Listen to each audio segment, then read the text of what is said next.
All right, folks, it's August on the Summit Up podcast. Jason, I have a question for you. Which one of these two things is more believable? That the federal government would admit the existence of non-human intelligence alien craft in the possession of the United States, or the CMMC rule has finally been sent to the Office of Management and Budget for regulatory review? Go. So what are the aliens' names? I don't know if we actually have names, but listen, you're missing the joke, right? The joke is that the big news is that the CMMC rule is officially out of the Pentagon, out of the DoD's hands, and with the Office of Management and Budget, specifically a team inside of OMB called OIRA, the Office of Information and Regulatory Affairs. And that's huge news. We have a bunch of huge news this month. First of all, people might notice that the runtime on this show is, I don't know, a fourth or a fifth as long as all of the episodes previously, because we are now going to a 1 hour show maximum. I've been told / physically threatened to keep a 1 hour runtime, 1 hour every week rather than several hours once a month. Yay! We'll add in applause in post, I think. You know why we did this, Jacob. We like to listen to the listeners' feedback, right? And they're telling us that, we like to walk when we listen to the Summit Up podcast. And they were getting 4 hour walks in once a month. Right. So we're trying to spread it out. Right. We're doing it for your health, right? We're trying to get steps per day. We don't need to have all of our steps for the month in one day. And so, yes, we heard what everyone was saying. And so we are shifting to 1 hour every week. And then one episode, 1 hour every week, each week of the month. So we'll go with that rather than one gigantic episode. And we're shooting for an hour maximum. So on this episode, I guess two big things. One, the Cyber AB Town Hall, like always, and the rule has been submitted to OMB. You want to kick it off with the Town Hall? Well, you mean the championship parade, right? The celebration, because for the first time in history, Matt Travis jumped past the CEO welcome and update, kind of, right? And went straight to Mythbusters. And we all love Mythbusters. But this month's Mythbuster, topic was the draft CMMC proposed rule is still being edited and coordinated with the Department of Defense, which is a myth, right? And the fact is that, as you just said, they hopped on the back of some convertibles and they were tossing beers to the audience because the role is with OIRA, and we are celebrating. It's okay. So all jokes aside, this is the real deal. This is what everyone has been waiting for. And so it's been fascinating to watch the reactions, the lack of reactions, sort of the misperception about what it means. So when the DoD announced CMMC 2.0 at the end of 2021, they said that the 2020 CMMC rule wasn't quite doing enough. Not only were they going to change the structure of CMMC to go from 5 levels to 3 levels and so on and so forth, but the 2020 rule really only created a contract clause that said, go get CMMC certified. The actual CMMC program, the actual documented how does the program work, wasn't written down anywhere. It just existed in the ether somewhere, because at the time they wanted to go fast and break stuff, and boy, did they break stuff. So they said that after this year-long review at the end of 2021, we're going to codify the language of the program via rulemaking. Mm-hmm. That at the time was the ultimate signal that DoD was really taking CMMC seriously, because there is a heavy bureaucratic cost to undergoing rulemaking. It takes forever, and it's expensive in terms of time, people's budgeting for what your workforce is doing, right? DoD doesn't do a lot of rulemaking compared to other agencies, especially not rulemaking that touches the interface between the DoD and the public, right? That's just not what they traditionally do. They're not the EPA, they're not FAA, they're not HHS, right? Who go through tons and tons and tons of government to public interfacing rulemaking all the time. So anyways, we went all the way through 2021 not knowing what the status of the program was going to be. And then when DoD said we're going to do rulemaking, I was like, it's a wrap, because they're committing to the process. The problem is that rulemaking, like I said, takes forever. And so they said we won't be done for 9 to 24 months. And sure enough, 9 months goes by, 12 months goes by, 18 months goes by, and now November of 2023 would be 24 months away. And sure enough, everyone's perception of CMMC is we haven't heard anything, so it must not be happening. Even though DoD said that they would be in rulemaking for up to 2 years. And so normally in rulemaking, you would get treated as the public the way that DHS treated the public in the lead up to their CUI rule. You don't hear anything. They tell you nothing. They're not really allowed to even hint at what's going on in rulemaking, because if some people hear it and some people don't, it provides an unfair advantage. You're not supposed to know anything about what's going on in the rules until they're published in the Federal Register at the end of the rulemaking process. Luckily, DoD didn't do that. They actually were very communicative throughout those 2 years. They came to see us too. They went on podcasts. They gave interviews. They gave presentations. They were very, very chatty about their rulemaking process. So the thing that we had heard over and over again was it's delayed, it's delayed, it's delayed, because they originally came out and said, we want it in March of 2023. And then we want it in the summer of 2023.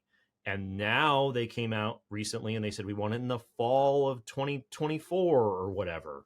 And everyone said, it's delayed, it's delayed, it's delayed. So when you combine DoD not communicating as much as they used to in the past with headlines saying that it's delayed and no one remembering that the timeline was supposed to be 2 years long, everybody went, I guess it's not happening.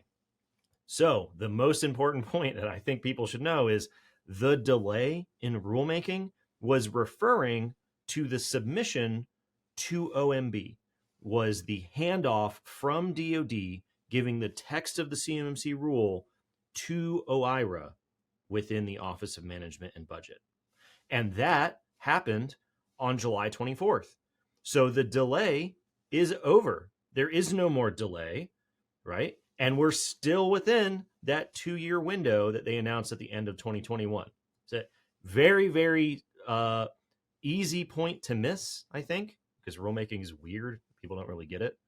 But the handoff has occurred. So the other thing that people should know about that handoff is the text of the rule that DoD has handed over to OMB is done being edited by DoD.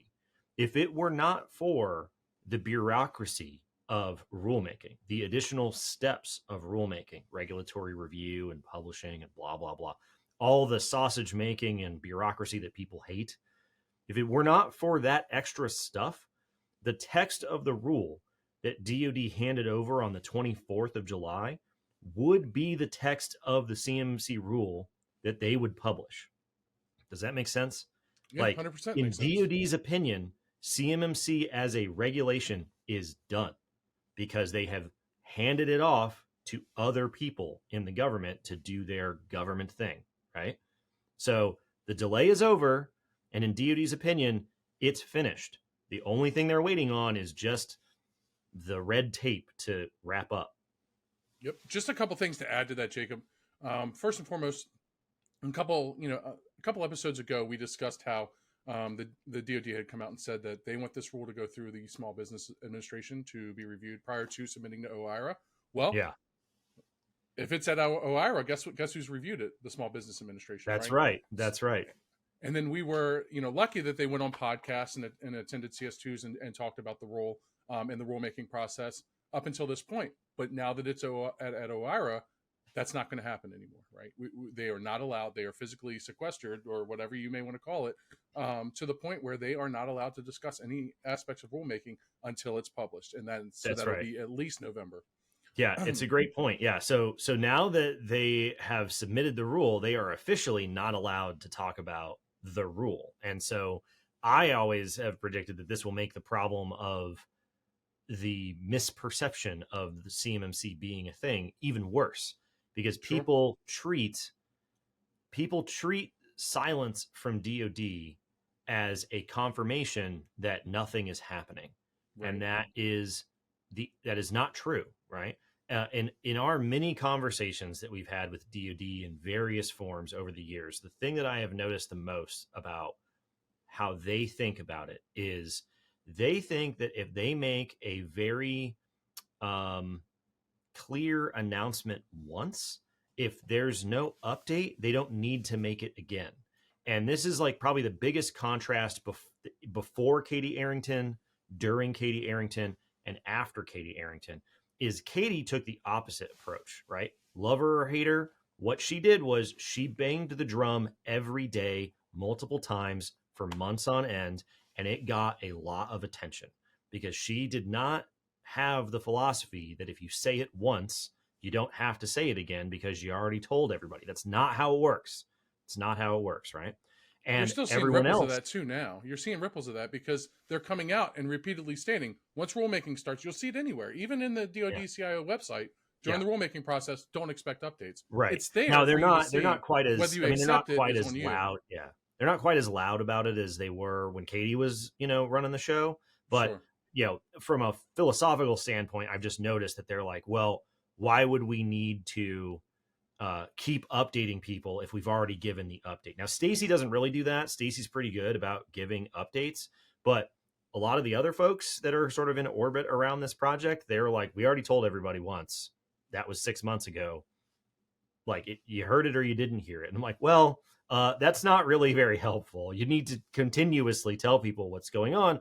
Otherwise, confirmation bias sets in. So, like you said, DoD is now officially not allowed to say anything about the process until OIRA is done with their review, which I feel like will make the problem worse because people are going to go, I haven't heard anything in 60 days, so it must not be happening. And then boom, the rule's going to get published, and everybody's going to go, oh my God, I thought it wasn't happening.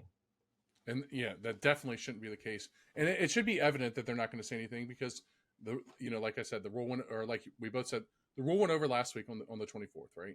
Last week, also, Mr. Buddy Dees, who is now in the DoD CIO's office, appeared in an event. And what did he not talk Yeah, about? Anything to do with rulemaking, right? right. Basically, rules there. It's real nice. Car road, real nice. Like it was just one of those things, right? Yeah. And so, like that was one of the topics, Jacob, from the Cyber AB town hall for the month of July. The Mythbusters. They went through that, and the myth is gone. It doesn't exist anymore. The There is rule no is more at delay. OIRA. Yeah.